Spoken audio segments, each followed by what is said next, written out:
Une simple fille de la campagne a été humiliée lors de son premier emploi, mais quand le PDG millionnaire l'a vue, il est tombé fou amoureux.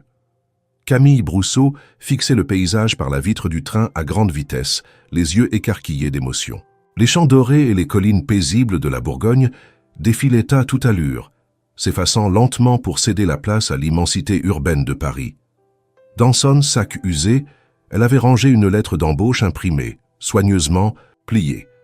Comme si la toucher trop souvent pouvait la faire disparaître. À 27 ans, elle quittait Cluny pour la toute première fois avec un rêve simple mais inébranlable, se faire une place dans le monde de la mode. Son arrivée à la gare de Lyon fut un choc. Le tumulte, les annonces incessantes, les visages pressés, tout contrastait violemment avec le calme de sa ville natale. Camille marchait avec prudence, tirant une petite valise à roulettes, habillée d'un manteau beige bon marché et de bottines déjà un peu usées. Elle se sentait minuscule, invisible, mais aussi étrangement vivante. Elle logerait temporairement chez une cousine éloignée dans le 17e arrondissement.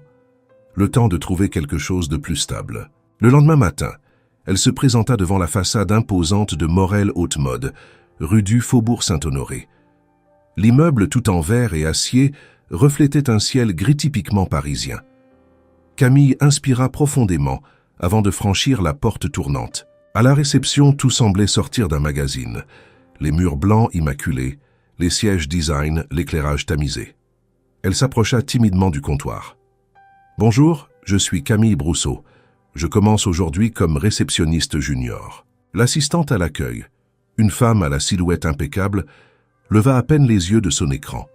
Elle fit un geste mécanique vers l'ascenseur. « 4e étage, Nadège vous attend. » Camille monta, le cœur battant. Elle se savait différente. Son accent chantant du sud, son style modeste, sa manière d'observer le monde avec une naïveté assumée. Mais elle était déterminée à apprendre, à bien faire. Nadège la reçut avec un sourire tendu, un tailleur gris perle et une voix qui n'invitait pas à la confidence. Elle lui fit un tour rapide des lieux, lui montra son poste face à l'entrée principale et lui remit un badge. « Ici, on ne fait pas d'erreur. La clientèle est exigeante, l'image de la maison est sacrée, compris ?» Camille acquiesça, les mains moites. Elle passa la matinée à observer, à prendre des notes, à répondre timidement aux appels. Les employés passaient devant elle comme des mannequins vivants, toujours pressés, souvent indifférents. Elle se sentit comme une figurante dans un film dont elle ne comprenait pas encore le scénario. À midi, une collègue plus douce, prénommée Inès, lui proposa de l'accompagner à la cafétéria au dernier étage. Là-haut, la vue sur Paris était époustouflante. Camille s'efforçait de suivre les conversations, les codes, les sourires discrets.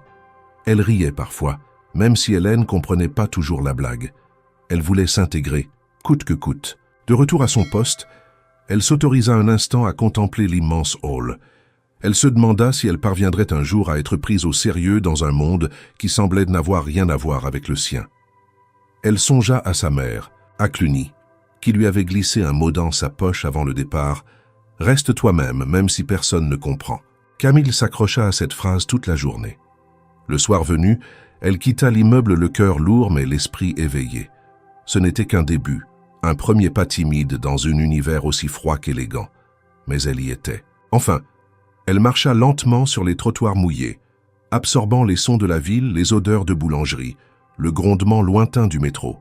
Elle n'était plus la fille de la campagne. Elle devenait peu à peu Camille Brousseau, employée de Morel Haute Mode dans la capitale française de la mode. Elle ne savait pas encore que ce monde allait la briser, puis la révéler. Mais déjà quelque chose en elle changeait, et Paris, cette ville immense et indifférente, commençait à l'écrire dans son histoire. Le soleil ne s'était pas encore levé que Camille se tenait déjà devant le miroir du minuscule appartement de sa cousine, s'appliquant à lisser ses cheveux d'un brun châtain. Elle avait choisi une blouse crème discrète, un pantalon sombre et ses bottines les moins usées. Ce jour-là, elle voulait prouver à elle-même, et peut-être aussi à ses collègues, qu'elle était capable de s'intégrer. Un café. À peine bu, elle prit le métro avec une demi-heure d'avance, stressée à l'idée de son tout premier événement interne, le petit déjeuner d'accueil hebdomadaire avec l'équipe et quelques clients VIP. Arrivée dans le hall vide, elle alluma le poste de réception, vérifia ses notes et tenta de mémoriser les noms qui figuraient sur la liste des invités. La tension montait en elle comme une brume froide. Nadège lui avait envoyé un message sec. « Prépare le buffet du 8e étage. Café, jus, viennoiserie. Et sois rapide. » Camille obéit, montant les escaliers à vive allure, ses mains tremblant légèrement. Dans la salle de réunion panoramique, le décor était somptueux. Les tables en marbre blanc, les fauteuils de velours, les murs vitrés donnant sur les toits de Paris, tout transpirait la sophistication. Camille déballa prudemment les croissants, plaça les tasses, remplit les carafes de jus d'orange, vérifiant chaque détail. Elle arrangea les serviettes en tissu avec soin, pensant à sa mère qui faisait toujours attention aux plis. Les premiers employés arrivèrent en groupe, discutant déjà des nouveaux modèles de la dernière collection italienne. Camille s'effaça discrètement derrière le comptoir de service. Elle écoutait sans vraiment comprendre, notant dans son esprit les mots anglais qui revenaient souvent, branding, deadline, feedback. Puis une cliente importante fit son entrée.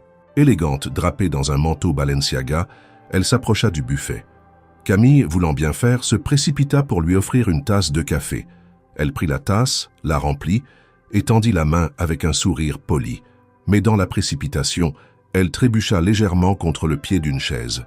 Le liquide, encore chaud, se renversa partiellement sur le rebord de la nappe blanche, éclaboussant le sac de la cliente. Le silence fut immédiat. La femme recula, choquée, inspectant son sac en cuir immaculé. Les employés autour se figèrent, certains étouffant un rire nerveux. Nadège surgit comme un spectre, talons claquant contre le sol. « Non mais enfin, Camille, c'est une cliente, pas une vache à traire !» lança-t-elle, sa voix résonnant dans toute la pièce. Camille, rouge pivoine, balbutia une excuse, mais Nadège n'en avait que faire. Elle arracha un torchon du chariot de service et s'adressa directement à la cliente. « Toutes nos excuses, madame. Cette débutante ne comprend pas encore les standards de la maison. » Elle appuya sur le mot « débutante » comme une gifle. Un murmure parcourut la salle. Des regards échangés, des sourires moqueurs. Camille, les yeux embués, tenta de nettoyer la nappe, mais ses gestes maladroits ne faisaient qu'empirer la situation. Une autre employée se pencha vers elle, murmurant à voix basse « Recule, tu fais pire que mieux ». La réunion reprit comme si rien ne s'était passé, mais Camille resta là, debout, en retrait, le visage fermé, le cœur battant à toute allure. Elle se sentit soudain étrangère à ce monde. Chaque éclat de rire lui semblait un coup de poignard, chaque regard évité, une condamnation silencieuse. Plus tard, dans un couloir vide, elle s'accroupit, tenant sa tête entre les mains. Elle aurait pu pleurer, crier, fuir, mais elle ne fit rien. Elle resta simplement là, respirant lentement, ravalant sa honte. Elle se rappela pourquoi elle était venue à Paris. Pour se battre, pour réussir. Pas pour se laisser écraser. Lorsqu'elle revint à son poste, personne ne la regarda. Nadège passa sans un mot, mais avec ce sourire condescendant qui en disait long. Inès, croisant son regard, lui adressa un clin d'œil de soutien. Camille s'y accrocha comme à une bouée. Elle termina sa journée dans un silence obstiné. Pas de plainte, pas d'excuses, seulement une résolution farouche, nouvelle, née de la douleur. Elle ne laisserait plus personne lui faire croire qu'elle ne méritait pas sa place ici. Même humiliée, elle restait debout. Et le plus important, elle apprenait. L'agitation matinale chez Morel Haute Mode n'était pas inhabituelle, mais ce mardi-là, elle avait une intensité particulière. Les couloirs bourdonnaient de voix. Rapides, les talons claquaient plus fort que d'habitude. Les écrans affichaient des tableaux anxieux de rendez-vous et de présentation. Quelque chose flottait dans l'air. Une tension que même les plus anciens sentaient sans qu'on leur dise. Camille, toujours affectée à la réception après son humiliation récente, s'efforçait de garder une posture droite, le sourire professionnel figé sur le visage. Personne ne lui avait reparlé de l'incident du buffet, mais l'atmosphère était restée teintée d'indifférence polie à son égard. Elle se sentait observée sans jamais être regardée, jugée sans qu'aucun mot ne soit prononcé. Elle n'avait pas pleuré, pas une seule fois, mais elle sentait en elle une fêlure naissante, invisible à l'œil nu, mais que son corps, tendu à l'extrême, trahissait par de petits tremblements discrets. Vers 9h40, la grande porte vitrée du hall d'entrée s'ouvrit dans un courant d'air sec. 3 hommes en costume sombre entrèrent, visiblement attendus. Derrière eux, un quatrième homme fit son apparition, et cette fois, tout sembla ralentir. Le silence se fit presque naturellement autour de sa silhouette. Alexis Morel n'était pas un inconnu pour l'équipe. Il était le fondateur et PDG de l'entreprise, la figure mythique à l'origine de l'Empire, celui dont la vision avait hissé Morel Haute Mode au sommet du marché européen. Pourtant, il ne se rendait presque jamais aux sièges. Il travaillait la plupart du temps depuis son bureau privé à Neuilly, ou en déplacement entre Milan, Tokyo et New York. Sa présence physique était aussi rare que remarquable. Camille, prise au dépourvu, resta figée derrière le comptoir, les yeux écarquillés. Elle n'avait jamais vu Alexis Morel en personne, seulement en photo, dans les articles de mode ou les interviews économiques. Elle l'avait imaginé plus distant, plus austère, mais ce qu'elle vit devant elle n'avait rien d'un fantôme administratif. Il était grand, les cheveux poivre et sel, le regard perçant mais calme. Il traversa le hall sans précipitation, comme s'il contrôlait l'espace par sa seule marche. Il échangea quelques mots avec ses accompagnateurs, puis tourna légèrement la tête. Leurs regards se croisèrent. Ce ne fut pas un regard long, ni particulièrement expressif. Mais pour Camille, ce fut comme une seconde suspendue. Elle sentit quelque chose d'indéfinissable dans les yeux d'Alexis. Une curiosité peut-être, ou un étonnement. Pas de moquerie, pas d'impatience. Juste ce regard précis, intense, posé sur elle comme un projecteur discret. Et puis il passa. Elle se sentit rougir sans savoir pourquoi. Peut-être à cause du contraste entre sa tenue simple et le raffinement environnant. Peut-être parce qu'elle se souvenait trop bien de la honte récente et qu'elle redoutait que son nom soit déjà associé à maladresse et incompétence. Mais Alexis ne dit rien. Il ne fit aucun commentaire, ne s'arrêta pas. Il monta simplement dans l'ascenseur privé, escorté par les cadres supérieurs, et disparut dans les étages supérieurs. Camille reprit son souffle, sans comprendre pourquoi elle l'avait retenu. Le reste de la journée se déroula dans une ambiance étrange. Des rumeurs circulaient. Alexis était là pour rencontrer un investisseur américain. Un nouveau partenariat stratégique, un audit surprise, tout le monde avait sa version. Mais une chose était certaine. Sa venue avait déclenché une onde de nervosité à tous les étages.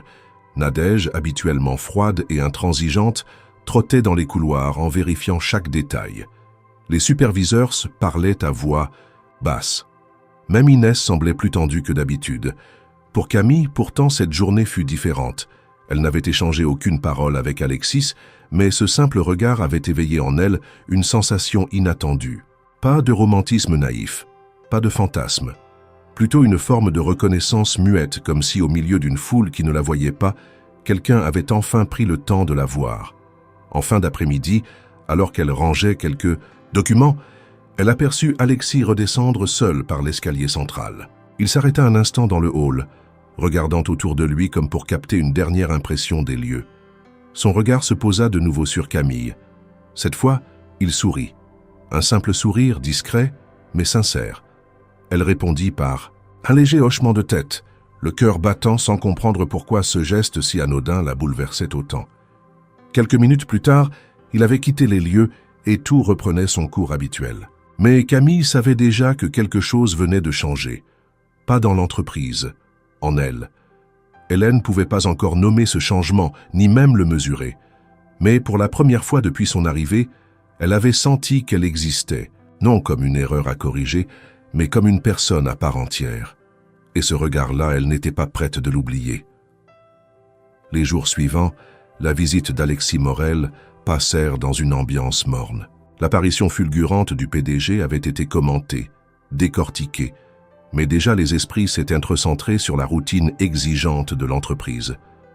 Camille, elle, ne parvenait pas à oublier, non pas qu'elle nourrissait des illusions sur ce bref échange de regards, mais cette infime reconnaissance silencieuse l'avait ancrée plus solidement dans ce lieu qui, jusque-là, la rejetait presque instinctivement. Pourtant, son retour à la réalité fut brutal. Le vendredi matin, elle fut convoquée dans le bureau vitré de Nadège. La superviseuse, droite comme une lame, la fit entrer sans lui adresser un sourire. Le ton était neutre, presque administratif, comme si la décision avait déjà été gravée dans le marbre. « Camille, ton profil n'est manifestement pas adapté à l'accueil clientèle. Ton comportement lors du petit déjeuner a été remarqué Et disons que tu ne corresponds pas à l'image que nous souhaitons transmettre. La crise. Camille sentit sa gorge se nouer, mais elle ne laissa rien paraître. Elle s'attendait à une sanction, mais pas à cela. Pas ce ton froid, impersonnel, qui ne tenait aucun compte de son effort ni de sa volonté. Nadège poursuivit sans détour, « Tu ne seras pas renvoyé. Alexis a demandé qu'on te donne une autre chance. » Ce nom prononcé si sèchement frappa Camille comme un choc sourd. Elle ne répondit rien attendant la suite. « À partir de lundi, tu seras affecté au sous-sol dans le département logistique. Inventaire, préparation des envois, gestion des stocks, c'est physique, mais au moins tu ne seras pas en contact avec les clients. » Cette dernière phrase glaciale claquait comme une sentence. Camille acquiesça lentement, consciente qu'on venait de la reléguer dans un coin invisible de l'entreprise. Mais elle n'avait pas été licenciée. C'était une humiliation, certes, mais aussi une ouverture. Une brèche où elle pourrait peut-être reconstruire. Le lundi suivant, elle descendit les escaliers métalliques qui menaient aux entrailles du bâtiment. Le sous-sol n'avait rien du luxe des étages supérieurs. Le sol en béton, les néons blancs, les rayonnages métalliques, l'odeur du carton et du tissu brut donnaient à l'endroit une atmosphère de coulisses, un lieu où les mains travaillaient sans que les yeux du mondaine se posent jamais. Le chef du stock, un homme bourru prénommé Michel, l'accueillit sans enthousiasme mais sans mépris non plus. Il lui montra les procédures, les emplacements, les codes internes. Elle passa sa première journée à plier, scanner, étiqueter, ranger. Pas un mot de trop, pas de regard désobligeant. Ce silence brut avait quelque chose de réparateur. Ici, on ne lui demandait pas d'être élégante, juste d'être efficace. Au fil des semaines, Camille se mit à comprendre les failles du système. Les retards de livraison étaient fréquents, les listes imprimées souvent obsolètes, les erreurs d'envoi devenues monnaie courante. Plutôt que de s'en plaindre, elle prit des notes, établit des tableaux, tenta de créer un ordre nouveau dans ce chaos organisé. Elle passait ses soirées à réfléchir à des moyens d'optimiser les trajets internes, de simplifier les entrées et sorties de marchandises. Un jour, Michel l'a surpris en train de réorganiser un mur de casier avec une méthode codée par couleur. Il s'approcha, fronça les sourcils, puis haussa les épaules. « Si ça marche, on garde. » Ce n'était pas un compliment, mais c'était une validation. Peu à peu, Camille gagna une forme de respect, discret, silencieux, mais réel. On commença à lui poser des questions, à lui demander où ranger certaines pièces, à lui confier des inventaires plus sensibles. Elle se levait chaque matin avec des courbatures, mais aussi avec un objectif clair. Ce n'était pas la place qu'elle avait rêvée, mais c'était une place. Un après-midi, alors qu'elle était en train de compiler les données d'un envoi raté, elle vit par hasard Alexis descendre au sous-sol, accompagné d'un cadre du service achat. Elle se redressa instinctivement. Il s'arrêta à l'entrée, balaya la pièce du regard et la vit. Il s'approcha. « Vous êtes Camille, c'est ça ?» Elle hocha la tête, surprise. Sa voix était calme, mais directe. Il observa le panneau qu'elle avait installé, indiquant les nouvelles zones de rangement. Il parcourut des yeux le tableau qu'elle tenait. « Ce système, c'est vous qui l'avez conçu ?» Elle confirma d'un ton modeste, expliquant brièvement ses motivations. Alexis resta silencieux un instant, puis tourna la tête vers le cadre qui l'accompagnait. « Prenez note de ça, on pourrait le déployer au dépôt principal. » Puis, se tournant de nouveau vers elle, il ajouta simplement « Bon travail » et il s'éloigna. Ce fut rapide, sans emphase. Mais dans la bouche d'un homme comme lui, ces deux mots résonnaient avec une force décuplée. Camille, interdite, resta debout plusieurs minutes après son départ, les joues brûlantes d'émotions contenues. Elle n'avait pas été remerciée pour sa tenue, ni pour son sourire, ni pour sa politesse, mais pour son travail, son intelligence, sa rigueur. Pour la première fois depuis qu'elle avait franchi les portes de Morel Haute Mode, elle se sentait légitime, et ce sentiment, pour elle, valait plus que toutes les mondanités du 8e étage. Le mardi suivant, le sous-sol bourdonnait, d'activités plus que d'ordinaire. Une livraison massive de tissus haut de gamme était arrivée depuis Milan, et l'équipe logistique se retrouvait débordée. Camille, comme à son habitude, s'était rendue sur place bien avant l'heure officielle pour préparer les espaces de stockage. Elle avait anticipé les mouvements de palettes, recalculé les zones de rotation rapide et établi une feuille de suivi manuel en complément du système informatique encore bancal. Cela n'était pas requis, mais pour elle, c'était devenu naturel. Autour d'elle, les autres employés du sous-sol commençaient à lui adresser la parole avec un mélange d'étonnement et de respect. Camille n'était plus seulement la fille de l'accueil qu'on a descendue au stock. Elle devenait une pièce essentielle du rouage souterrain de Morel à haute mode. Elle n'en tirait aucune vanité, mais son regard avait changé. Son pas était plus sûr, son silence plus dense. Vers 11 heures du matin, une rumeur traversa les rangées de cartons et de portants roulants. Alexis Morel faisait une nouvelle, tournée cette fois avec 2 investisseurs allemands venus inspecter les capacités opérationnelles de la maison. Le nom d'Alexis circulait désormais parmi les employés comme une énigme en marche. Il apparaissait, puis disparaissait, laissait derrière lui une traînée de spéculations et de silences interrogateurs. Camille ne s'en préoccupa pas. Elle continuait son travail, concentrée sur une erreur d'étiquetage dans un lot de foulards imprimés. Elle s'agenouilla pour comparer les numéros de série, le front légèrement perlé de sueur. Elle ne vit pas tout de suite les chaussures impeccables qui s'arrêtèrent à quelques centimètres d'elle. Quand elle leva la tête, Alexis se tenait là. Il ne portait pas de cravate, mais sa chemise bleu nuit tombait parfaitement sur ses épaules. À ses côtés, 2 hommes en costume observaient le local avec curiosité, mais lui ne regardait que Camille. « C'est bien vous, mademoiselle Brousseau ?» Elle se redressa immédiatement, surprise, mais tenta de garder contenance. « Oui, monsieur. » Il se tourna vers ses visiteurs. « C'est elle qui a restructuré l'ensemble de notre système déstockage secondaire. Le taux d'erreur est passé de 22% à moins de 5 en 3 semaines. » Un silence pesa sur la pièce. Les investisseurs hochèrent la tête, impressionnés. Alexis ajouta, presque comme un murmure destiné uniquement à Camille, et sans aucune formation officielle. Elle ne sut quoi répondre. Ce n'était pas une réunion, pas un espace pour les compliments. Pourtant, ces mots, si simples, si directs, la frappèrent au plus fort que n'importe quelle reconnaissance officielle. L'un des cadres présents nota quelque chose sur une tablette. Alexis observa un instant le mur de croquis et de tableaux de Camille, puis regarda autour de lui, comme s'il mesurait l'impact réel de son initiative. « Il serait bon de dupliquer ce modèle dans les autres dépôts », déclara-t-il à haute voix s'adressant au directeur logistique, qui opinait sans trop comprendre d'où venait cette soudaine lumière sur une partie si souvent ignorée de l'entreprise. Alexis n'attendit pas de réponse. Il hocha la tête en direction de Camille, sans sourire cette fois, mais avec une intensité calme, puis repartit avec sa délégation, leurs pas s'éloignant sur le sol en béton brut. Lorsque le silence retomba, Camille resta figée un instant, la poitrine serrée d'une émotion contradictoire. Elle savait que ce geste n'était peut-être rien pour un homme de son rang, une remarque professionnelle, une simple observation. Mais dans un monde où elle avait commencé comme une anomalie, gênante, ces mots étaient un séisme discret. Dans l'après-midi, l'atmosphère changea. Les regards dans les couloirs du sous-sol n'étaient plus les mêmes. Certains collègues, autrefois distants ou même condescendants, vinrent lui poser des questions techniques. D'autres, plus prudents, évitèrent de trop s'approcher, comme si son nom commençait à brûler. En haut, au siège, les échos de la visite remontèrent rapidement.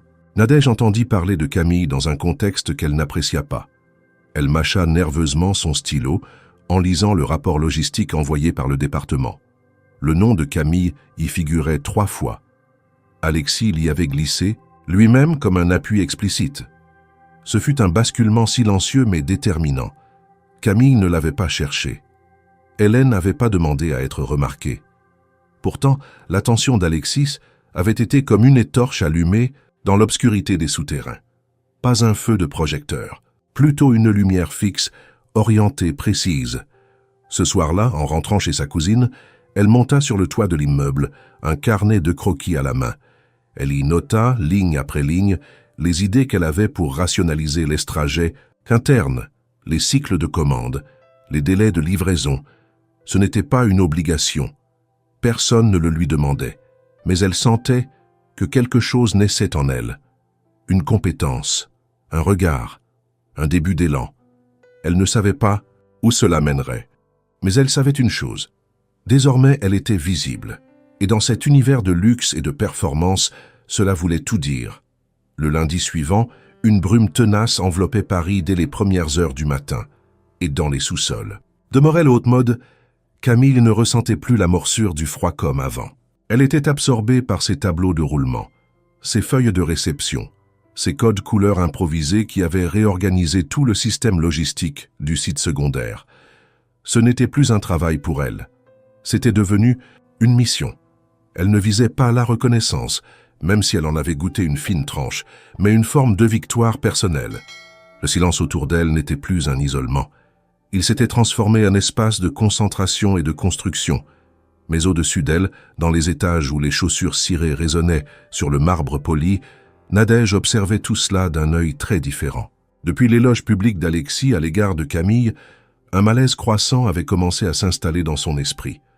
Elle, qui s'était taillée une réputation de rigueur froide et de perfection clinique, voyait son autorité subtilement fragilisée. Le nom de Camille, jadis synonyme de maladresse et d'embarras, revenait désormais dans des phrases où il était associé à des termes comme initiative, amélioration, rendement. Elle ne pouvait tolérer cela, pas venant d'une réceptionniste reléguée au sous-sol, pas dans une maison de haute couture où les apparences étaient aussi importantes que les résultats. Elle commença à surveiller de loin, à glaner des informations, à relire certains rapports avec une attention aiguisée. Elle se souvenait très bien du visage de Camille lors de cette scène du petit déjeuner, cette rougeur humiliée qu'elle avait elle-même provoquée. Et maintenant, elle voyait dans cette même fille une lueur qu'elle ne supportait pas. C'est alors qu'elle eut une idée simple mais terriblement efficace. Le système logistique de Camille, bien qu'efficace, reposait en partie sur des fichiers internes partagés entre différents services. L'accès n'était pas restreint. Il suffisait d'une manipulation habile pour provoquer un faux mouvement, un décalage, une erreur, une anomalie. Nadège demanda discrètement à un de ses assistants de transférer des fichiers de la plateforme centrale vers l'un des dossiers utilisés par Camille. Elle prétexta une vérification de cohérence. Puis, à l'insu de tous, elle modifia quelques chiffres clés dans les inventaires de la semaine précédente. Pas suffisamment pour que cela paraisse volontaire, juste assez pour que le système de Camille semble faillir. Un lot de robes en soie disparut virtuellement, déplacé d'un code d'emplacement à un autre. Une fausse date de réception fut insérée. L'erreur ne serait pas immédiate. Elle exploserait dans les jours suivants, lors de l'expédition. Et, comme prévu, cela arriva. 3 jours plus tard, une commande importante destinée à une cliente de Dubaï fut déclarée incomplète. La robe principale manquait. Dans les fichiers, elle avait pourtant été enregistrée comme stockée et prête à l'envoi. Camille fut la première à s'en étonner. Elle revérifia tout, remonta les données, retraça les mouvements, reconstitua la chaîne de vérification. Tout pointait vers une incohérence soudaine qu'elle ne comprenait pas. Le chef logistique Michel, bien que d'un naturel placide, lui demanda de faire un rapport écrit sur l'incident. Ce fut la première fois qu'il utilisa un ton formel avec elle. Cela suffit pour déclencher un frisson d'inquiétude dans l'esprit de Camille. Quelque chose clochait. Le lendemain, Nadège descendit en personne au sous-sol, une tablette, en main un sourire à peine dessiné. « Je viens auditer quelques opérations. » Alexis veut un rapport complet avant la réunion de direction. Elle parla à Michel, passa en revue les registres et bien entendu s'attarda sur la zone gérée par Camille. Elle fit semblant de découvrir l'erreur du lot de robes, feignant la surprise.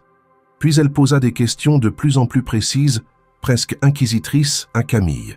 « Et ces fichiers, tu les modifies seul? Tu n'as pas de validation croisée ?» demanda-t-elle, la voix mielleuse. Camille tenta d'expliquer son système, son protocole de double vérification, l'interface encore en développement qu'elle complétait manuellement. Mais Nadège hochait la tête d'un air préoccupé, comme si elle découvrait un gouffre de négligence. Il faudra qu'on en parle à la direction. Une erreur de ce type est inacceptable, surtout après une telle visibilité. Elle laissa cette phrase, en suspens, acide et calculée, puis s'éloigna. Camille resta seule un moment, les mains tremblantes. Elle savait qu'elle n'avait pas commis cette erreur. Elle en était sûre. Mais les chiffres étaient là, les fichiers montraient des données falsifiées. Quelqu'un les avait changés. Mais qui? Et comment le prouver? Elle n'avait jamais envisagé que l'on puisse lui tendre un piège. Pas dans cet univers où elle pensait enfin gagner sa place par l'effort et la compétence. Le soir même, elle prit son vieux carnet de croquis et s'assit sur le lit, les jambes croisées. Elle nota chaque mouvement suspect des derniers jours, chaque anomalie, chaque ligne modifiée qu'elle pouvait retracer. Elle n'avait pas de preuves formelles, mais elle pressentait l'ombre derrière tout cela. Une ombre élégante, bien habillée et terriblement menaçante. Elle ne pleura pas. Elle n'était plus cette fille qui retenait ses larmes dans un couloir vide. Elle était en train de devenir quelqu'un d'autre, et cette fois, elle comptait bien ne pas se laisser briser. Pas sans comprendre, pas sans se défendre. Nadège avait déclenché un jeu dangereux, et Camille, même sans en connaître les règles, venait d'y être plongée. Camille arriva tôt ce matin-là, bien avant que les néons ne s'allument automatiquement, dans le sous-sol logistique de Morel Haute-Mode. Le silence profond du bâtiment vide lui rappelait la campagne de Cluny, quand l'aube ne révélait que le chant des oiseaux et les bruits lointains de la terre encore endormie.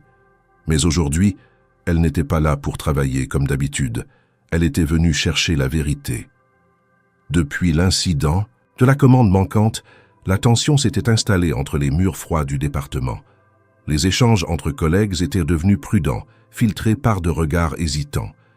Michel évitait désormais les plaisanteries et certains employés prenaient soin de ne plus confier à Camille les lots les plus sensibles. Tout cela sans qu'un mot ne soit dit, sans qu'une accusation officielle ne soit formulée.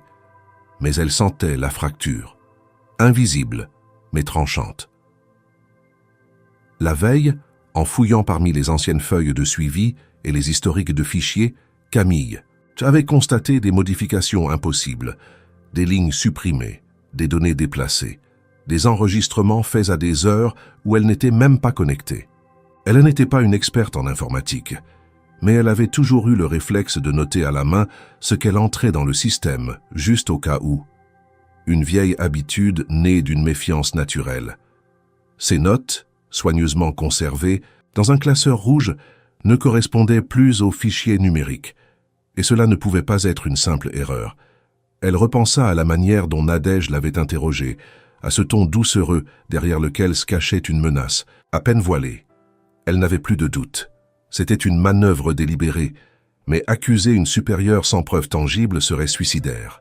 Elle savait aussi que, dans cet univers, la hiérarchie et l'image primaient sur la vérité nue. Alors elle choisit une autre voie. Elle se dirigea vers le 4e étage, celui du service informatique.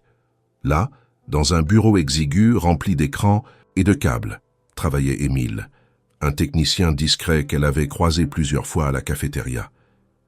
Ils avaient échangé quelques mots sur la lenteur des machines du sous-sol, sur les mises à jour qui ne s'implantaient jamais, correctement. Il n'était pas bavard, mais il avait un regard franc. Elle attendit qu'il arrive et lorsqu'il entra, elle se leva d'un bond. « Émile, excuse-moi, j'aurais besoin d'un service. » Il la regarda surpris. Elle expliqua brièvement ce qu'elle soupçonnait. Elle n'employa pas les noms de Nadège, se contentant de parler de manipulation et de accès non autorisé. Émile fronça les sourcils. « Tu veux que je regarde les logs d'activité ?» Elle acquiesça. Il hésita. « Je peux pas te donner les infos directement. C'est confidentiel, mais si je vois quelque chose d'anormal, je peux t'indiquer où chercher. » C'était tout ce dont elle avait besoin. 2 jours plus tard, Émile glissa un petit post-it dans sa poche à la pause déjeuner. Une série de chiffres, une date, une heure, un terminal. Cela correspondait exactement au moment où les données du lot de robes avaient été modifiées. Mais ce n'était pas elle qui était connectée à ce terminal, ni Michel, ni aucun membre de l'équipe logistique. Elle retourna dans son bureau improvisé au sous-sol, sortit les captures d'écran, imprima les tableaux comparatifs, ajouta ses notes manuscrites. Lentement, méthodiquement, elle construisit un dossier. Rien d'agressif, rien de direct. Juste une compilation précise, neutre, irréfutable. Mais quand elle acheva son travail, elle hésita. Exposer Nadège reviendrait à entrer en conflit frontal avec l'une des figures les plus puissantes de la maison. Même avec des preuves, elle risquait de passer pour vindicative, voire manipulatrice. Et si Alexis intervenait encore, cela pourrait aggraver sa situation, donner l'impression qu'elle usait d'un quelconque favoritisme. Or, elle voulait tout sauf cela. Elle voulait être vue pour ce qu'elle était réellement, compétente, rigoureuse, méritante. Le soir, chez elle, elle relut chaque ligne du dossier. Elle pensa à sa mère, à ses valeurs, à l'idée de justice qu'on lui avait inculquée depuis l'enfance, Elle se demanda si se taire n'était pas plus simple, si retourner à Cluny ne serait pas une fuite plus douce. Mais une colère froide s'installait en elle. Elle n'avait pas quitté sa ville natale, enduré l'humiliation, supporté le sous-entendu pour courber l'échine au premier coup bas. Non, elle resterait droite, et elle choisirait son moment. Le lendemain, elle croisa Alexis dans le hall par hasard. Il marchait seul, lisant un dossier. Lorsqu'il la vit, il s'arrêta brièvement. « Camille, vous allez bien ?» Elle hocha la tête. Elle aurait pu tout lui dire là, lui montrer les papiers, laisser tomber la bombe. Mais elle n'en fit rien. Elle le regarda droit dans les yeux et répondit simplement « J'apprends ». Il la fixa un instant, un éclair d'intérêt dans le regard. Puis il reprit sa marche, sans ajouter un mot. Ce fut suffisant. Camille comprit qu'elle devait continuer seule pour l'instant. Elle affinerait son dossier, le rendrait inattaquable. Elle n'agirait ni par vengeance, ni par orgueil, mais par nécessité, parce que se taire cette fois serait trahir ce qu'elle avait construit. Et elle n'était plus la fille du buffet, elle était Camille Brousseau, et elle n'allait pas reculer. Camille avait peaufiné son dossier avec une rigueur presque obsessionnelle. Chaque élément avait été vérifié 2 fois, chaque document croisé avec des sources internes, chaque incohérence signalée et datée. Pourtant, malgré l'évidence de la manipulation, elle hésitait encore à le transmettre officiellement. Le poids de la hiérarchie, les non-dits d'entreprise et surtout la peur de déclencher une guerre ouverte avec Nadège la paralysaient. Mais elle n'eut pas le luxe de décider du bon moment. Un jeudi matin, alors qu'elle s'apprêtait à scanner de nouveaux bons de livraison, Michel la convoqua discrètement dans son bureau, les traits plus fermés qu'à l'habitude. L'espace était étroit, mal éclairé, mais l'atmosphère y était tendue comme un fil. Camille sentit immédiatement qu'un événement s'était produit. Il ne prit pas le temps des formalités. « J'ai reçu une note du département des ressources humaines. Ils veulent te voir immédiatement. » Elle sentit son estomac se contracter. Michel évita soigneusement son regard. Il ne semblait ni complice ni rassuré, plutôt mal à l'aise, comme s'il pressentait qu'il participait, malgré lui, à une erreur. Camille prit ses affaires en silence et monta au 6e étage. Le bureau des ressources humaines contrastait avec le reste de l'immeuble. Des tons doux, des plantes vertes, un mobilier au design apaisant. Une illusion, pensa-t-elle, pour rendre digeste les moments les plus difficiles. À l'intérieur, elle trouva 2 responsables RH, dont une femme qu'elle connaissait vaguement de vue. Tous 2 affichaient une expression faussement neutre. Ils l'invitèrent à s'asseoir. Puis l'homme prit la parole. « Camille, nous avons constaté plusieurs anomalies récurrentes dans les processus logistiques que vous supervisez. 3. Incidents en 2 semaines, des écarts de stock, des erreurs d'enregistrement, des incohérences dans les fiches d'expédition. » Elle resta figée. Elle n'avait pas imaginé que Nadège irait aussi loin. 3 incidents. Pas un.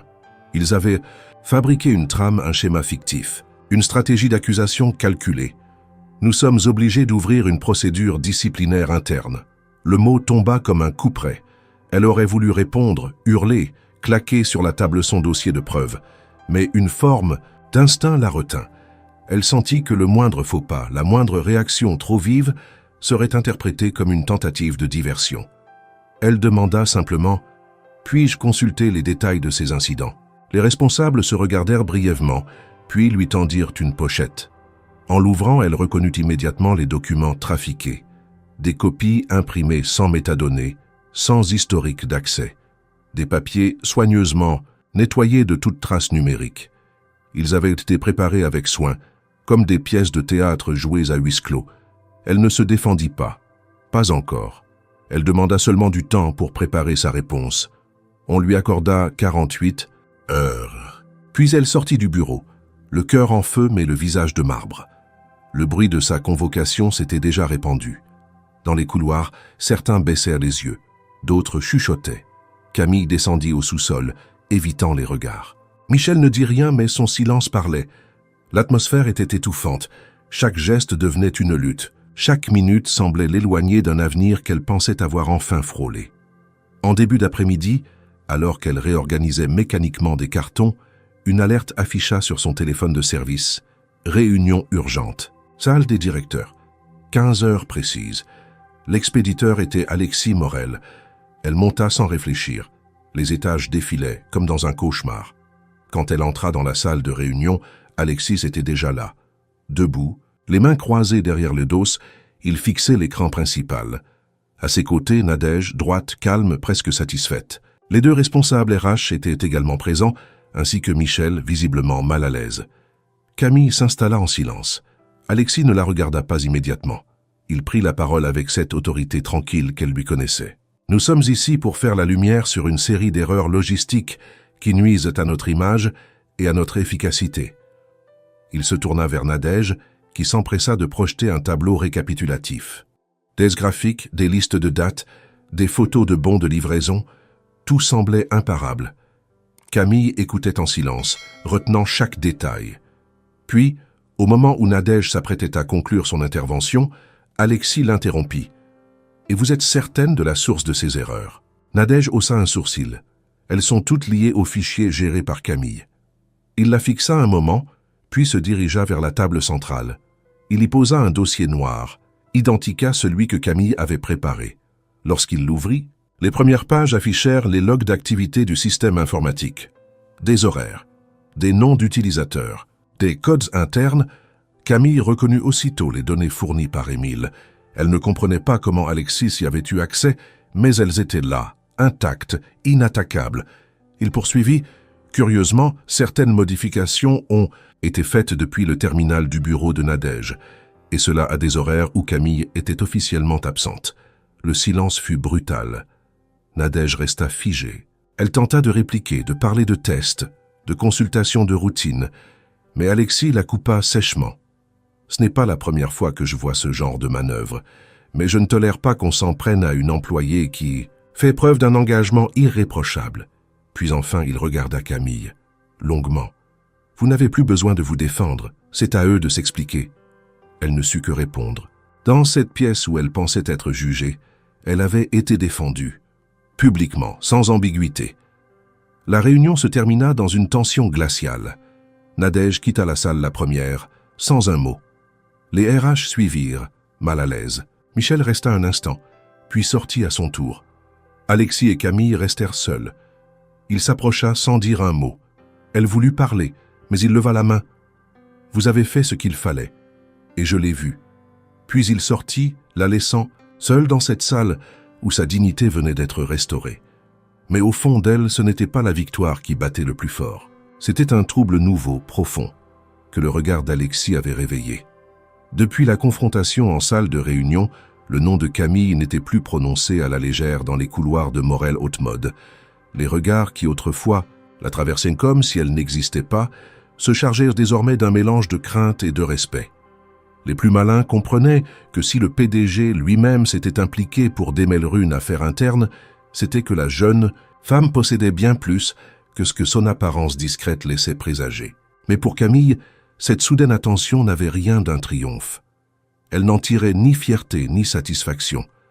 Elle restait prudente sur ses gardes, consciente que dans cet environnement, la vérité pouvait être utilisée comme un outil ou comme une arme selon les mains qui la brandissaient. Alexis, quant à lui, ne parvenait pas à détourner l'esprit de ce qu'il avait vu dans le regard de Camille pendant la réunion. Il avait observé de nombreuses personnes au fil de sa carrière, créateurs, investisseurs, stratèges, mais rarement quelqu'un avait suscité en lui cette étrange certitude que la droiture pouvait encore exister dans les rouages complexes d'une grande maison de luxe. Il ne comprenait pas encore tout ce que cela éveillait en lui, mais il savait une chose, ce n'était ni passager ni anodin. Le soir même de la confrontation, dans son bureau privé de Neuilly, Alexis relut les copies des fichiers logiques qu'il avait obtenus grâce à un contact du service informatique, bien avant même que Camille n'ait remis son propre dossier.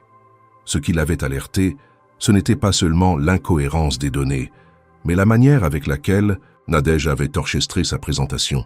Trop parfaite, trop préparée, trop fluide pour être honnête. Il connaissait Nadège depuis des années, connaissait sa loyauté envers la marque, mais aussi son ambition sans faille et sa capacité à éliminer les obstacles avec une froideur chirurgicale. Ce n'était pas la première fois que des soupçons surgissaient autour d'elle. Des départs précipités, des conflits internes étouffés, des talents inexplicablement poussés vers la sortie. Jusqu'à présent, Alexis n'avait jamais eu de raison concrète d'intervenir. Mais cette fois, ce n'était pas un talent comme les autres qu'on essayait d'éteindre. C'était Camille. Il se mit à parcourir les anciens rapports de ressources humaines, les évaluations internes, les notes de service. À chaque page, une ligne, un mot, une absence de justification renforçait sa conviction. Quelque chose ne tournait pas rond dans la mécanique des promotions et des rétrogradations. Des schémas apparaissaient, des patronymes récurrents, des signalements effacés sans suite. Alexis convoqua un entretien confidentiel avec un ancien cadre du service financier, désormais retraité, qui avait travaillé aux côtés de Nadège.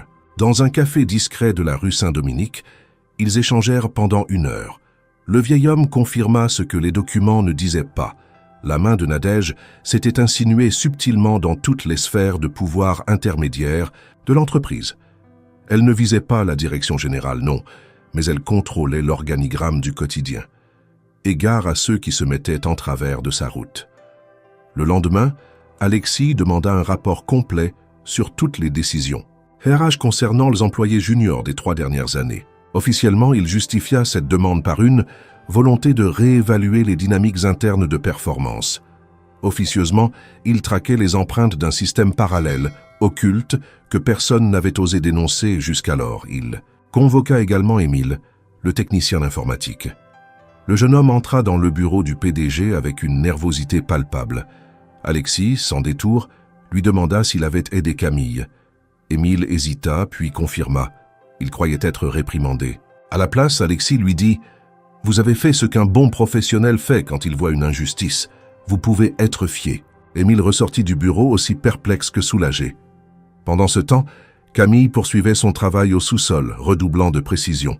Elle savait qu'un silence pesant précédait souvent les décisions les plus lourdes dans ce type des structures. Et cette attente, cette incertitude, était plus éprouvante que l'accusation elle-même. Un vendredi, Alexis descendit une nouvelle fois sans prévenir. Il portait une chemise noire sobre, les manches légèrement retroussées, comme s'il venait de quitter un atelier plutôt qu'une réunion. Il s'arrêta devant le poste de Camille. « Vous avez 1 minute ?» Elle le suivit dans la salle de réunion vide à côté des rayonnages. Il s'assit, l'invita à faire de même. « Je vous dois des excuses, Camille. Ce que vous avez subi n'aurait jamais dû arriver dans une maison comme celle-ci. » Elle voulut protester, dire que ce n'était pas sa faute, qu'il avait corrigé la situation. Mais il la coupa. Ce n'est pas seulement une question d'erreur interne, c'est une faille dans notre culture, et vous avez eu le courage de ne pas vous taire. Il fit une pause, puis ajouta « Je suis en train d'examiner tout ce qui a entouré votre arrivée, votre affectation, et les événements récents. Ce n'est pas terminé, mais je voulais que vous sachiez que ce que vous avez montré ici dépasse de loin ce qu'on attend d'une assistante de stock. » Camille sentit une chaleur étrange l'envahir. Pas de fierté, pas d'arrogance, mais une reconnaissance sincère, celle qu'elle n'avait jamais cherchée mais qui, maintenant qu'elle se présentait, la bouleversait. Il la regarda longuement, comme s'il pesait chacun de ses mots avant de conclure. « Vous avez encore beaucoup à offrir, et je compte bien vous laisser la place de le faire. » Puis il se leva et quitta la salle, laissant Camille seule avec le cœur en tumulte. Elle comprit alors que tout ce qui s'était passé n'était que le début. Un début imprévu. Un début qui changeait non seulement sa carrière, mais quelque chose de plus profond. Quelque chose qu'elle ne savait pas encore nommer, mais qu'elle ne pourrait plus ignorer. La tension flottait dans l'air comme une poussière électrique.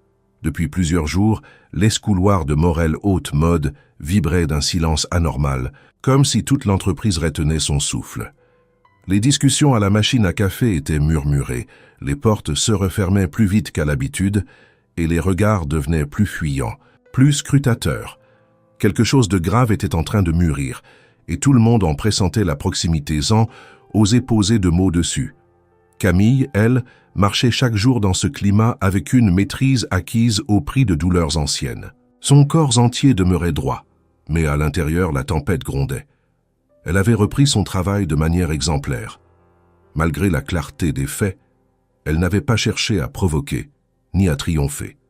Elle avait continué à gérer les stocks, à optimiser les flux, à répondre avec calme aux demandes. Mais la vérité, elle le savait, n'avait pas fini de révéler ses ramifications. Alexis n'avait rien précisé de plus depuis leur dernière conversation, Mais son regard ce jour-là, chargé de certitude, lui avait suffi. Ce n'était pas terminé. Et elle était prête. Ce lundi matin-là, un message fut envoyé à l'ensemble des cadres supérieurs et intermédiaires de l'entreprise. Une réunion obligatoire était convoquée à 15 heures précises, en salle de direction, à la demande personnelle du PDG. Aucune précision, aucun ordre du jour, juste une convocation dont l'origine même suffisait à semer un frisson collectif. Camille reçut l'invitation également. Son cœur se serra brièvement, mais elle n'hésita pas, elle savait que cette heure devait venir. Lorsque l'ascenseur l'emmena jusqu'au dernier étage, elle croisa plusieurs collègues qui lui adressèrent un signe de tête bref. Dans leur regard, plus de moquerie, plus de mépris, mais une forme de reconnaissance confuse, teintée, de respect. Et peut-être aussi, pour certains, de crainte. La salle était déjà presque pleine lorsqu'elle entra. Alexis se tenait au centre, vêtu d'un costume gris clair, sobre et sans ornement, les manches retroussées comme pour rappeler qu'il était là pour travailler, pas pour faire de la représentation. Autour de lui, les principaux responsables, Nadège incluse, arboraient un calme fin, masque d'une inquiétude qu'il se peinait à contenir. Alexis attendit que tout le monde soit assis. Il ne s'adressa à personne en particulier. Il parla à la pièce entière. Depuis plusieurs semaines, des irrégularités ont été constatées dans notre système interne. Pas seulement des erreurs logistiques, des comportements qui vont à l'encontre de valeurs que nous prétendons défendre. Un frémissement parcourut la salle. Nadège, bras croisés, esquissa un léger sourire. Alexis continua. « J'ai mené une enquête discrète, recueilli des témoignages, confronté de documents, analysé des logs. Ce que j'ai découvert est grave. » Il se tourna lentement vers le mur vitré et activa l'écran de projection. Une série de fichiers s'afficha, des extraits de connexion, des captures d'écran, des horodatages, puis des séquences montrant des écarts dans les rapports de stock, des documents, modifiés depuis un terminal spécifique, celui de Nadège. La salle devint muette. Alexis reprit. Ces modifications ont été faites à des moments où la personne officiellement responsable, Camille Brousseau, n'était ni présente, ni connectée. Il se retourna enfin vers Nadège. « Vous souhaitez commenter ces éléments ?» Elle resta quelques secondes sans bouger. Puis, d'une voix parfaitement maîtrisée, elle répondit « J'ai consulté certains fichiers dans le cadre de mes fonctions. Il se peut que j'aie modifié quelques lignes par erreur. Rien d'intentionnel. » Alexis la fixa. 3 erreurs coordonnées, avec le même objectif. Discréditer une employée. Et toujours dans les systèmes qu'elle avait créés. Nadège répliqua plus sèchement « Camille Brousseau n'a aucune formation officielle. Elle est improvisée. » Un système sans validation. Peut-être est-ce vous qui avez voulu la valoriser au-delà de ses compétences. Un souffle de surprise parcourut la salle. C'était une attaque directe. Elle insinuait à demi-mot que les attentions d'Alexis envers Camille n'étaient pas purement professionnelles. C'était un risque, un acte désespéré. Alexis ne se troubla pas. Il avança d'un pas, les mains posées à plat sur la table. Ce que je ressens ou non n'a rien à voir ici. Ce qui compte, c'est qu'une employée a été piégée, délibérément, et qu'on a tenté de saboter son travail pour des raisons d'ego, de pouvoir ou de jalousie. Il se redressa. J'ai pris ma décision. Nadège, à partir d'aujourd'hui, vous êtes suspendu de toutes vos fonctions. Une procédure disciplinaire complète sera engagée. Nadège ne protesta pas. Elle se leva, rassembla ses affaires lentement et quitta la salle sans un mot. La porte se referma derrière elle dans un silence de cathédrale. Alexis laissa passer quelques secondes. Puis, tourné vers le reste du personnel, il conclut « J'attends de chacun ici qu'il se rappelle ce qu'est l'intégrité, la loyauté et surtout le respect. À partir d'aujourd'hui, tout le monde est tenu de se réévaluer. » Il mit fin à la réunion sans autre mot. Camille resta assise un instant, abasourdie, pas par la chute de Nadège, ni par la victoire apparente, mais par la force avec laquelle Alexis avait pris position, par la manière calme, implacable, dont il avait défendu sa dignité. En quittant la salle, elle le croisa. Il la regarda avec une intensité inhabituelle. Pas un mot, juste un échange de regards qui disait tout.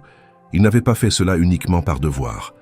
Il y avait quelque chose d'autre, quelque chose qu'elle n'osait pas encore nommer, mais qui était là, vivant et irréversible. Le bout. Lendemain de la réunion qui avait fait trembler les fondations de Morel Haute-Mode, l'ensemble de l'entreprise semblait marcher sur des œufs. Le nom de Nadège ne circulait plus à voix haute. Ses anciens collaborateurs faisaient un profil bas, ses dossiers étaient gérés par intérim par une équipe de supervision désignée par Alexis lui-même. Personne n'osait commenter directement ce qui s'était passé, mais dans chaque regard échangé, dans chaque mouvement ralenti dans les couloirs, se lisait la conscience d'un changement profond. La peur mêlée à une forme de soulagement. Un cycle venait de se rompre. Camille, elle, poursuivait son travail sans montrer de triomphe ni de rancune. Elle venait au bureau à la même heure, accomplissait ses tâches avec la même rigueur, évitait les discussions inutiles. Mais intérieurement, elle sentait que quelque chose se préparait. Un frémissement sous la surface. Une tension nouvelle qui ne venait plus de la peur, mais d'un sentiment plus subtil. Un trouble, une attente. En milieu de journée, elle reçut un message inhabituel sur sa messagerie professionnelle. Une simple ligne. Mon bureau à 16 heures. Alexis. Aucun autre mot. Pas de justification. Pourtant, son cœur accéléra aussitôt. Elle essaya de se concentrer sur 16 fichiers, mais chaque minute semblait s'étirer au-delà du raisonnable. Lorsque l'heure arriva, elle monta d'un pas mesuré jusqu'au dernier étage. Le couloir menant au bureau du PDG était désert. Elle frappa doucement. Une voix grave l'invita à entrer. Alexis se tenait debout près de la baie vitrée, observant la ligne d'horizon grise qui barrait la capitale. Il se retourna lentement lorsqu'elle entra. Il ne souriait pas, mais son regard n'avait rien de dur, plutôt une fatigue honnête, un poids ancien qu'il semblait enfin prêt à déposer. « Asseyez-vous, Camille. » Elle obéit, sans mots. Il ne retourna pas immédiatement à son bureau. Il resta debout, main dans les poches, comme s'il cherchait les mots justes, ou peut-être le courage de les dire. « Vous devez vous demander pourquoi je vous ai convoqué. » Elle le fixa sans répondre. « Ce n'est pas pour parler du travail, ni des procédures en cours, ni de vos performances. » Il fit une pause. « C'est plus compliqué que ça. » Le silence s'épaissit entre eux. Depuis le jour où je vous ai vu dans le hall, maladroite, perdue, quelque chose en moi a changé. Je ne savais pas ce que c'était au début. Je croyais que c'était de la curiosité. Puis, quand vous avez été injustement attaqué, j'ai ressenti une forme de colère que je n'éprouve jamais dans ce milieu. Une colère intime, viscérale. Il s'approcha lentement de la table, mais resta debout. Vous m'avez rappelé quelque chose, que j'avais perdu. Une forme d'authenticité, de courage simple. Vous avez tenu debout quand tout vous poussait à fuir. Et ça, il s'interrompit, cherchant ses mots, le regard fixé sur elle. Je crois que je suis tombé amoureux de vous, Camille. Le temps sembla se figer dans la pièce. Elle sentit sa gorge se nouer. Elle n'avait rien vu venir sous cette forme. Elle avait perçu des regards, des gestes, une bienveillance rare. Mais ces mots, prononcés ainsi, sans artifice, la traversèrent, comme une onde brute. Elle baissa les yeux un instant, puis les releva avec lenteur. « Monsieur Morel. »« Alexis, je ne sais pas quoi dire. » Il sourit enfin, un sourire triste et sincère. « Vous n'êtes pas obligé de dire quoi que ce soit. Je ne vous demande pas une réponse. Je voulais simplement que vous sachiez. Parce que vous avez droit à la vérité, vous aussi. Et parce que je ne veux pas que vous croyiez, ne serait-ce qu'un instant, que ce que j'ai fait pour vous n'était que professionnel. » Elle se leva lentement, les mains jointes devant elle. « Je ressens quelque chose aussi, depuis un moment. Je l'ai nié parce que je ne voulais pas que ça interfère. Je voulais que mes efforts parlent pour moi, que personne ne puisse dire, que j'ai reçu quelque chose que je n'ai pas mérité. » Il s'approcha d'un pas, mais s'arrêta à une distance respectueuse. « C'est justement ce que j'admire en vous. » Elle le regarda droit dans les yeux. « Mais si nous voulons que cela reste pur, vrai, il faut faire attention. Le regard des autres n'est pas encore prêt. Et moi, je ne suis pas prête non plus à mélanger sentiment et pouvoir. » Alexis hocha la tête lentement. « Je comprends. Et je respecterai ça. » Ils restèrent ainsi quelques instants, l'un face à l'autre, un espace entre eux plus dense que mi-conversation. Camille se tourna vers la porte. Avant de partir, elle dit « Merci de m'avoir dit la vérité, cela me suffit pour l'instant. » Puis elle sortit, laissant Alexis seul dans son bureau, l'ombre du crépuscule montant lentement sur les vitres. Ce jour-là, aucun document ne fut signé, aucun contrat ne fut modifié. Mais un pacte silencieux s'était établi entre deux âmes qui avaient vu en l'autre quelque chose de rare, la possibilité d'un amour sans condition, né dans un monde où rien ne semblait fait pour lui survivre. Le matin était clair et paisible, mais Camille sentait en elle une agitation qui contrastait violemment avec la lumière douce qui baignait les toits de Paris. Depuis sa conversation avec Alexis, 2 jours auparavant, elle n'avait cessé de réfléchir, de retourner chaque mot, chaque regard, chaque silence. Il n'y avait pas eu de geste déplacé, ni d'attente exprimée. Seulement une vérité nue, déposée entre eux comme un secret sacré. Et pourtant, cette vérité changeait tout. Elle ne pouvait plus se comporter, comme si rien n'avait été dit. Elle ne pouvait pas continuer à venir chaque jour dans cette entreprise, agir en simple employée, sachant que le regard du PDG sur elle était chargé d'un sentiment qu'elle partageait en silence, mais refusait encore d'embrasser pleinement. Elle passa la journée dans un état de concentration presque automatique. Elle rangea les fichiers, valida les flux, régla une erreur de livraison avec efficacité, mais tout cela se faisait dans une sorte de dédoublement intérieur. Elle accomplissait sa tâche, mais son esprit construisait déjà autre chose. Une décision. Le soir venu, alors que les derniers employés quittaient les lieux, elle resta seule encore un moment dans le sous-sol vide. Elle sortit un papier à en-tête, y inscrivit quelques lignes simples, puis glissa la feuille dans une enveloppe. Elle monta à l'étage supérieur, frappa à la porte du bureau de direction. Ce fut l'assistante personnelle d'Alexis qui ouvrit. « C'est pour lui. »« Personnel », dit-elle calmement.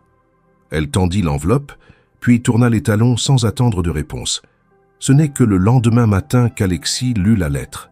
« Monsieur Morel, je vous remercie pour votre honnêteté. Elle m'a profondément touché. Mais je dois partir. Non pas par peur ni par orgueil, mais parce que je dois me retrouver hors de l'ombre de cette entreprise, hors de votre regard aussi. J'ai besoin de prouver à moi-même que ce que j'ai accompli ici n'était qu'un début et que je suis capable d'aller plus loin, seul. Je ne veux pas que ce que nous ressentons soit entaché par un déséquilibre de position.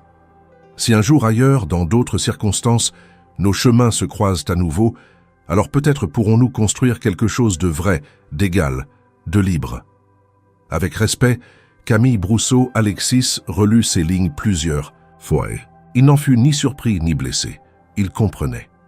Mieux que quiconque, parce qu'il savait que Camille était de celles qu'on ne retient pas, de celles qui partent quand elles sentent que c'est le bon moment, même si cela coûte. Il respectait cette force-là autant qu'il l'aimait. Camille remit son badge le jour même, rendit ses accès sans cérémonie. Aucun discours ne fut prononcé. Michel, visiblement ému, lui serra la main longuement. Inès, qui avait toujours été discrètement bienveillante, lui glissa un mot dans la poche. « Tu vas manquer à cet endroit plus qu'il ne le dira jamais. » Elle quitta le bâtiment par l'entrée principale, les yeux levés vers la façade imposante qu'elle avait franchie, intimidée des mois plus tôt. À l'époque, elle était une jeune femme du village de Cluny, pleine de rêves, sans défense. Aujourd'hui, elle partait plus forte, brûlée par certaines blessures, mais aussi forgée par l'injustice, l'épreuve, la vérité. Elle retourna dans sa ville natale, accueillie par sa mère, avec une étreinte silencieuse. Elle passa plusieurs jours à marcher dans les vignes, à s'asseoir au bord de la rivière, à retrouver ce qu'elle était avant Paris. Et peu à peu, elle commença à rêver à nouveau. Mais cette fois, les rêves n'étaient pas faits de vitrines et de défilés. Ils parlèrent de structure, de vision, d'impact réel. Elle se mit à écrire des idées, des projets, un système logistique plus humain, plus intuitif. Elle consulta d'anciens collègues, relut ses notes, élabora une méthodologie complète. Hélène ne cherchait pas à revenir dans le luxe. Elle voulait construire quelque chose d'utile, de vrai, de juste. Plusieurs semaines passèrent. Elle ne reçut aucun message d'Alexis, et elle n'en envoya aucun. C'était une séparation volontaire, claire, douloureuse mais respectée. Mais un matin, alors qu'elle relisait ses schémas dans le petit bureau aménagé dans la grange de sa mère, un courrier arriva. Un pli épais, officiel, mais sans logo. À l'intérieur, une proposition, une start-up logistique en cours de fondation à Paris, basée sur un nouveau modèle inspiré de systèmes innovants. Le nom du fondateur, Alexis Morel, désormais officiellement détaché de Morel Haute Mode. Le poste proposé, responsable de la conception logistique et stratégique, et une simple phrase manuscrite à la fin du document. Cette fois, c'est « Vous qui décidez où vous voulez aller, je serai là. Camille resta immobile un moment, la feuille entre les mains, le cœur battant à l'unisson avec les mots. Elle ne sourit pas tout de suite. Elle ne se précipita pas pour répondre. Elle sortit, marcha jusqu'au champ voisin, la lumière du matin glissant sur les feuilles. Puis elle leva les yeux vers le ciel clair. Elle savait déjà ce qu'elle ferait. Mais elle se donna encore un jour, un seul, juste pour savourer cette sensation rare, celle d'avoir enfin le choix. Le train filait à travers les plaines, avalant, les kilomètres entre Cluny et Paris, comme si le passé se refermait derrière chaque borne kilométrique. Camille regardait le paysage défiler sans vraiment le voir, absorbée par une sensation nouvelle. Elle ne revenait pas à Paris comme une ex-employée ni comme une invitée. Elle y retournait comme une actrice de son propre destin. La lettre qu'elle avait reçue quelques jours plus tôt n'était pas un appel. C'était une ouverture, une main tendue. Et cette fois, elle n'avait pas hésité. Elle avait pris le temps de peser sa réponse, non pas en fonction des souvenirs ou des sentiments, mais de ce qu'elle était devenue. Elle avait accepté. Son arrivée dans la capitale, elle ne se dirigea pas vers le faubourg Saint-Honoré, mais vers un quartier en transformation, près du canal Saint-Martin, où les entrepôts anciens se transformaient en espaces hybrides, entre bureaux et ateliers. C'était là que se trouvait les sièges temporaires de la start-up fondée par Alexis. Pas de panneaux dorés, pas de réceptionniste en tailleur, juste une porte de métal brut et un interphone discret. Elle entra, traversant un couloir au mur de briques nues, ses pas résonnant comme une promesse. À l'intérieur, une trentaine de personnes travaillaient dans une atmosphère concentrée mais détendue. Des jeunes développeurs, des logisticiens expérimentés, des designers d'interface. Tous semblaient animés par quelque chose de plus grand qu'eux. Camille s'annonça à une assistante qui l'accueillit avec un sourire chaleureux comme si elle l'attendait depuis longtemps. On la guida jusqu'à une salle lumineuse au fond du couloir où un plan du réseau logistique de la France était affiché en grand sur un mur. Alexis s'y trouvait déjà, en chemise blanche roulée au coude, penché sur une série de graphiques. Lorsqu'il se redressa et la vit, il ne bougea pas tout de suite. Il la regarda intensément, comme pour vérifier qu'elle était bien réelle, qu'elle était venue. Elle approcha sans détour, ses yeux plantés dans les siens. Il parla le premier, la voix basse mais assurée. « Tu es venu. » Elle hocha la tête. « J'ai lu ta proposition, et je l'ai acceptée, pas pour te suivre, mais pour construire. » Il sourit sans arrogance, sans surprise. « C'est ce que j'espérais. » Ils ne s'embrassèrent pas. Ils ne se touchèrent même pas. Mais quelque chose s'établit entre eux à cet instant, un accord silencieux, une égalité pleine. Camille posa son sac sur une chaise, sortit son cahier de croquis, ouvrit une page marquée. Le schéma d'un système de distribution en étoiles, centré sur Paris, mais connecté à des points ruraux, pour valoriser aussi la périphérie. Voilà ce que j'ai préparé. Ça peut être notre première base de travail. Il la regarda, non plus comme une protégée, mais comme une partenaire. Il s'assit à côté d'elle, analysant le dessin. « Tu veux diriger le pôle logistique ? Je veux le concevoir et le faire grandir, avec une équipe qui croit autant à l'intelligence qu'à l'humain. Alors on commence aujourd'hui. » Les heures suivantes passèrent sans qu'ils s'en rendent compte. Ils discutèrent des structures, des flux, des outils. Alexis exposa ses idées de plateforme éthique, Camille enrichit chaque notion avec des principes d'optimisation accessibles. À la pause déjeuner, ils mangèrent dans la cuisine ouverte avec les autres employés, assis sur des tabourets de bois, riant d'une anecdote sur un logiciel capricieux. Personne ne les regardait comme un couple potentiel. Ils étaient deux cerveaux, alignés, deux énergies complémentaires. Mais sous cette complicité technique, un fil invisible demeurait tendu. Un lien né de l'épreuve, de la reconnaissance mutuelle, de cette manière singulière qu'ils avaient de se voir réellement, au-delà des rôles, des statuts, des peurs. À la fin de la journée, alors que le bureau se vidait peu à peu, Camille rangea ses affaires, Alexis l'attendit à l'entrée. « Je peux te raccompagner ?» demanda-t-il sans pression. Elle acquiesça. Ils marchèrent dans les rues de Paris, côte à côte, parlant du projet, des erreurs passées, d'essais que chacun avait appris. Quand ils arrivèrent au carrefour de la station Jacques-Bonsergent, Camille s'arrêta. « C'est là que je tourne. » Il la regarda un instant. Elle soutint ce regard, droite, calme. « Et si je te disais que je ne suis plus ton patron, mais ton partenaire, je te croirais. » Il fit un pas vers elle. « Et si je te disais que je n'ai jamais cessé de penser à toi ?» Elle répondit sans détour, « Alors sache que moi non plus. » Il tendit la main lentement, comme on tend une possibilité. Elle la prit, et dans cette simple pression, il n'y avait ni serment, ni précipitation. Juste la reconnaissance de ce qui était devenu inévitable. Ils reprirent leur marche, main dans la main, vers une ville qui les avait changés. Et cette fois, ils n'étaient plus en décalage, ni en déséquilibre. Ils étaient deux adultes, debout portés par la même force, celle d'avoir choisi librement et ensemble de recommencer.